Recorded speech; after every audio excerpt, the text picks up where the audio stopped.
Euzubillahimineşşeytanirracim. Bismillahirrahmanirrahim. Allah subhanahu wa ta'ala çeksiz maqtalar bolsun. Jana süyüktü Peygamberimiz Muhammed Mustafa sallallahu aleyhi ve sellem'e salam salavatlar bolsun. Bizim okuyacay yıl sayın egzaminlerden aldın. Ballardan deyin soğun içinde öğretinde.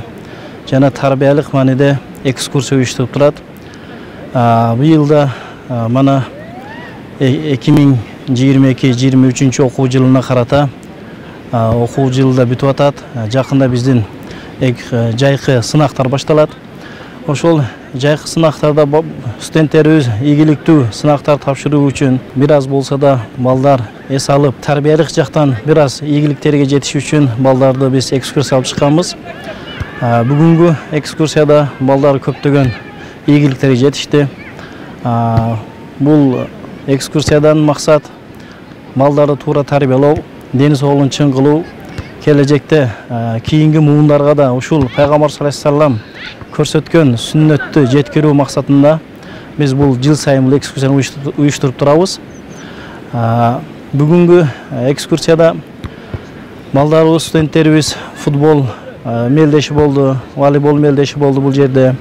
Анан 100 метрликке чуркоо эстафетасы болду. Андан кийин бул жерде аттар бар экен, бактка каршы бизден 7 дуандан келген балдарыбыз атты минип, улак чабып жүргөн жигиттер бар экен бул жерде. Аттарды алып, улак чабып, балдарга өздөрүнүн өнөрлөрүн көрсөттү.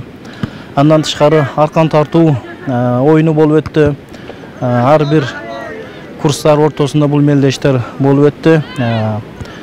Буюрса, бул жыйын көпчүлүктүн ой пикирине жакшы болду ойлойм.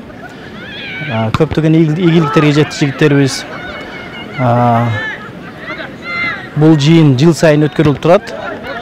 Быйылгы сезонда да экзамендердин алдыңкы бул экскурсияда бүгүн насип кылган экен болуп өттү. Алхамдулилlah, ассалату вассаламу алейкум рассулуллах.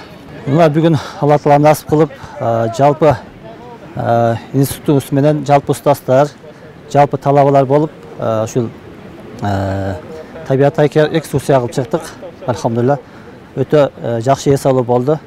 Талабалар да аябай бүгүн келгенден баштап аябай челерин жарышып дегендей топ ойношуп, аркан тартышып, аябай көңүлдөн жакшы өткөрүштү, оюндарды жакшы өткөрүштү. Алла разы болсун, ушул бардык ушул экскурсияны уюштурган устаздарыбыздан жана кимин ушуга салым кошкондор болсо баарынан Алла разы болсун. Бүгүнкү мен ойлойм ушу экскурсиябыз, ушул саякатыбыз эң жакшы деңгээлде өттү деп баарынан Алла разы болсун.